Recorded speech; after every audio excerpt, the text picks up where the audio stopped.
tu es la directrice du Cirque Borman et la maman de cette grande famille d'artistes. Tu es avec ton mari, Éric Borman. Est-ce que tu peux nous expliquer ton rôle précis dans ce cirque aujourd'hui? Alors, bonjour. Mon rôle précis dans ce cirque aujourd'hui, eh bien, c'est avec mon mari. Donc, on est directeur du Cirque Borman. On a repris l'entreprise familiale. On fait tourner la machine et notre rôle précis, surtout, déjà, moi, je suis la maman. J'ai une équipe autour de moi. J'ai ma famille, mes enfants et mon équipe.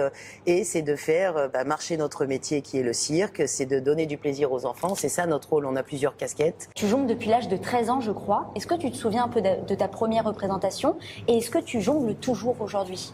Alors oui, effectivement, je jongle depuis l'âge de 11 ans même, pour tout te dire. Et donc un jour, j'étais déjà à Paris avec le cirque de ma famille, qui est le cirque aussi Powells. Et donc on faisait Paris à l'époque. Et ma mère me dit en sortant de l'école, tiens, on est très embêtés, on a un artiste aujourd'hui qui est parti, il va falloir que tu rentres en piste avec tes 3 massues et tes 4 cerceaux.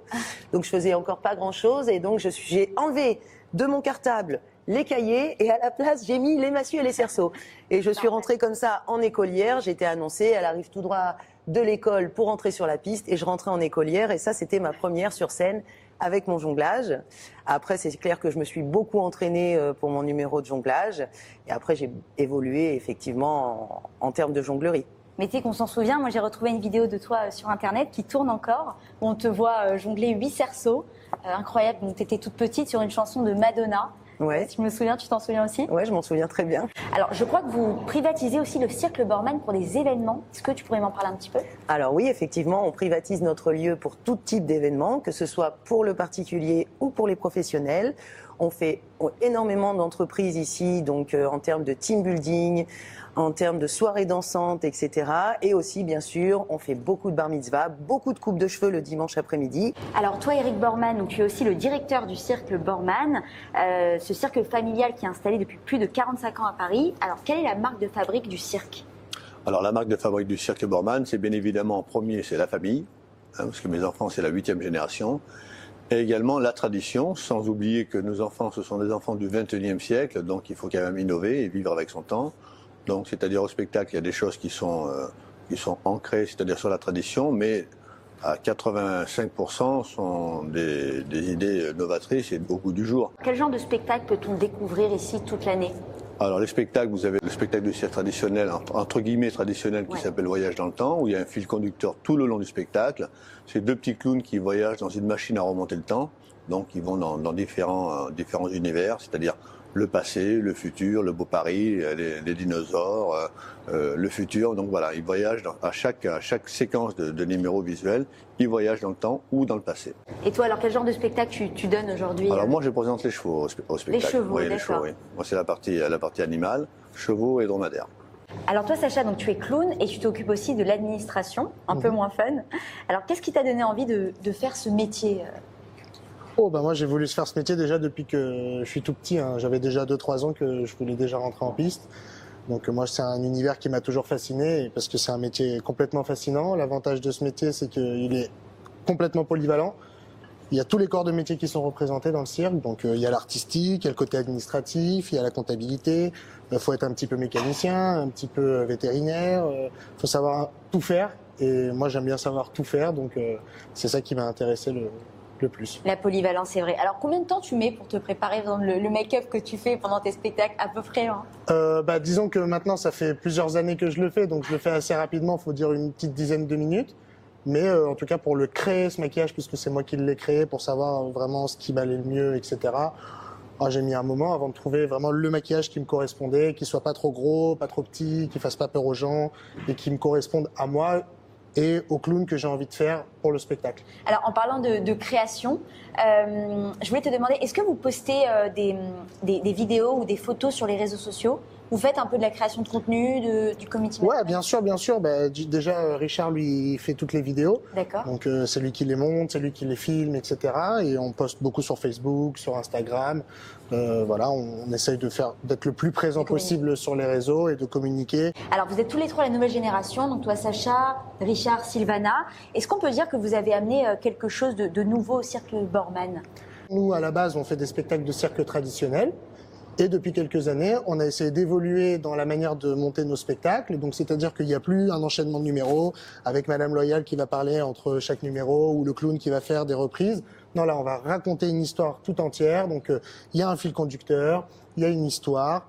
On essaye de raconter l'histoire de la manière la plus belle possible pour que, en fait, les enfants et les adultes soient contents d'être au cirque, c'est-à-dire que c'est pas un spectacle uniquement pour les enfants ou uniquement pour les adultes, ça va être un spectacle pour les enfants et pour les adultes. Si les gens viennent au cirque, c'est parce qu'ils ont toujours l'image du cirque traditionnel, et quand ils ressortent de notre spectacle, les gens nous remercient de faire un spectacle qui change et qui sort de l'ordinaire, et voilà, pour nous c'est une fierté de se dire qu'au moins on change un petit peu. Alors, vous êtes la 8e génération, donc vous êtes tous les 3 très jeunes. Est-ce qu'il y a une star, je sais pas, un footballeur, une chanteuse, un chanteur que vous aimeriez inviter ici? Ah ouais.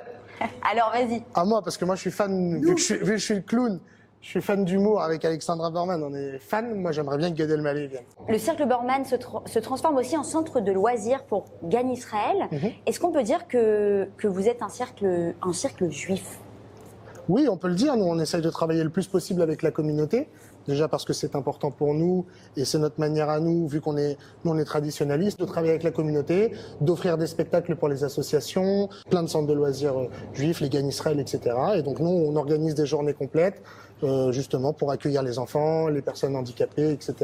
De la communauté. Et on fait ce qu'on peut, en tout cas, pour aider tout le monde. Bah, vous en faites déjà beaucoup. Alors, qu'est-ce que vous avez envie de dire à quelqu'un qui n'est encore jamais allé au cirque? Eh ben, venez au cirque. Venez au cirque, mais venez au cirque Borman. C'est important. On est dans le 15e à Paris toute l'année. À la fin d'une représentation, comment on se sent? Comment on se sent après avoir ébloui le public? Bah, c'est un peu difficile à expliquer parce que, en tout cas, pour ma part, moi, quand le spectacle démarre, en fait, je suis dans un autre monde. Ma tête, c'est plus moi. Je suis plus Sacha dès que j'ai mis mon nez rouge pour rentrer en piste. Et je crois que tu l'as aussi, le nez rouge. Je l'ai sur moi. Là, si je le mets, là, je me transforme complètement. Allez. Bon, j'ai pas le maquillage qui va avec. Hein. Non, c'est pas grave. Le fameux nez rouge que tu as créé toi-même. Que j'ai fabriqué moi-même.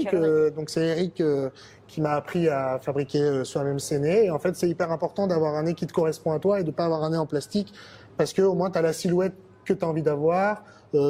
Voilà, moi j'aime bien travailler avec les expressions du visage, etc. Donc j'avais besoin d'un nez qui a une forme particulière et que c'est moi qui ai fabriqué. Je trouve que ça donne encore plus de profondeur à ton personnage. Sylvana, bonjour. Donc toi, tu as 20 ans, tu es jongleuse, tu es la fille d'Alexandra Borman. Alors c'est ta maman qui t'a transmis le virus du jonglage? Alors oui, totalement. Au début, je regardais ma mère directement jongler. Je détestais ça. C'est limite si je partais pas en courant et vraiment... Je détestais ça et un jour j'ai voulu essayer en cachette d'elle un petit peu, 1 fois, 2 fois, 3 fois et j'ai trouvé vraiment une très grosse passion parce que mis à part les spectacles qu'on crée, etc., c'est vraiment une passion très grosse que j'ai développée parce que en voyant ma maman faire des festivals, gagner des prix, voir que chez elle, elle a aussi également l'applause de tout ce public, bah, ça m'a un peu fait rêver. Et alors, combien de temps, combien de mois, combien d'années d'entraînement pour réussir à... Quand on commence à jongler, pour arriver à faire 3 massus, c'est très rapide. C'est comme savoir écrire une lettre. Après, savoir écrire l'alphabet et savoir ne plus faire de fautes, c'est autre chose. Bah, c'est pareil pour le jonglage. Le but, c'est de moins louper. Mais nous, on a le droit à ce petit loupé qui va faire que le public comprend un peu aussi que c'est compliqué. Donc, on n'a pas cette chose de dire « Oh là là, on a loupé, c'est la honte ». Non. Nous, les jongleurs, on a le droit à ce petit loupé. Quand est-ce qu'on peut venir te voir sur scène ici au Cirque Borman? Tous les mercredis, samedis, dimanches à 15h. Bon, il faut venir un peu à l'avance, hein. Ça, c'est avant que tous les Parisiens, parce que avec les transports, c'est un peu compliqué. Moi, tout le monde arrive en retard et nous, on est déjà en costume derrière parce qu'on est très polyvalent. Moi, je suis au bar devant, je me change derrière pour faire, vous allez voir le début. Après, plus jonglage, je fais pas que du jonglage, c'est vraiment, on fait tout le spectacle, chacun, on y donne tout notre cœur, quoi. Richard, bonjour. Bonjour. Alors toi, tu es donc équilibriste, metteur en scène. En 2020, tu as lancé ton spectacle Voyage dans le temps. Alors, que souhaites-tu raconter à travers ce spectacle? Déjà à travers ce spectacle, dans le sens où c'est quand même, on va dire ma première création, ça a été surtout quelque chose de pas compliqué, mais un petit peu de nouveau, parce que voilà, moi, au fil du temps, j'ai appris à être équilibriste, donc mes parents m'ont toujours appris à devenir acrobate, à apprendre quelque chose, et là c'est vrai que du coup j'ai été venu à faire quelque chose un petit peu de moi-même, donc je me suis un petit peu mis dans ma bulle, j'ai essayé de créer une histoire, un spectacle qui change un peu des autres spectacles de cirque, hein, parce que voilà, ici dans la famille on essaie d'apprendre à faire quelque chose de nouveau. J'ai été voir mes parents, je leur ai dit, écoutez, j'ai un spectacle à vous proposer. Donc ils m'ont dit, explique ton spectacle. Et du coup, ils ont dit, écoute, nous, ça nous branche et tout. Et du coup, chacun a mis la main à la pâte et ça a fait, du coup, Voyage dans le temps. Et comment le public, il a accueilli cette nouvelle production? Alors, dans le sens où on a commencé Voyage dans le temps pas très longtemps. Et du coup, on a eu vraiment, on va dire, peut-être 2-3 mois, on a fait le spectacle intense. On a eu un très bon retour du public. Et avec le confinement, ça s'est stoppé direct. Donc ça nous a un peu coupé dans notre lancée, quoi. Alors dis-moi Richard, est-ce qu'il y a un spectacle qui t'a marqué quand tu étais petit? Alors du coup, ce qui m'a marqué, moi, c'est un sujet, du coup, c'est comme pour tous les enfants, même les enfants de cirque, moi, c'est les animaux. Les animaux. Dans le sens où c'est vrai, avant, quand j'étais petit, on avait des multiples d'animaux. On avait éléphants, autruches, girafes, watousis, yak, perroquets, serpents, des singes, panthères, tigres, lions. Enfin, on avait limite un zoo au cirque, quoi. Et c'est vrai que pour un enfant, t'es chez toi et t'as un cirque, t'as un zoo chez toi, quoi. Donc, et quand tu vois ton grand-père avec les éléphants s'en occuper comme si c'était ses enfants, oui, ça choque. Enfin, moi, en tout cas, j'ai des souvenirs de ça, ouais, des animaux. Et je vais te demander, est-ce qu'on peut dompter tous les animaux, même les serpents, par exemple? Alors, pour ma part, on ne peut pas dompter tous les animaux, mais dans le sens où, par exemple, pour les serpents, on va dire c'est juste du spectacle. Y a pas, on dit le mot dompter, mais moi j'aime pas le mot dompter parce que moi le dompter, je le perçois vraiment dompter, quoi. Je vois tout de suite le fouet dompter.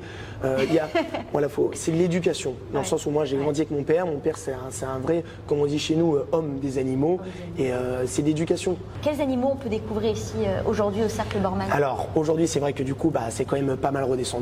Voilà, avec la tendance actuelle, même pour nous, c'est vrai que ça a été une décision pour nous, du coup, d'avoir plus des animaux domestiques et d'avoir un spectacle qui est un petit peu plus frais. Et puis même pour nous, ça nous change aussi un petit peu dans la tête, même pour mes parents qui ont vécu toute leur vie avec des animaux.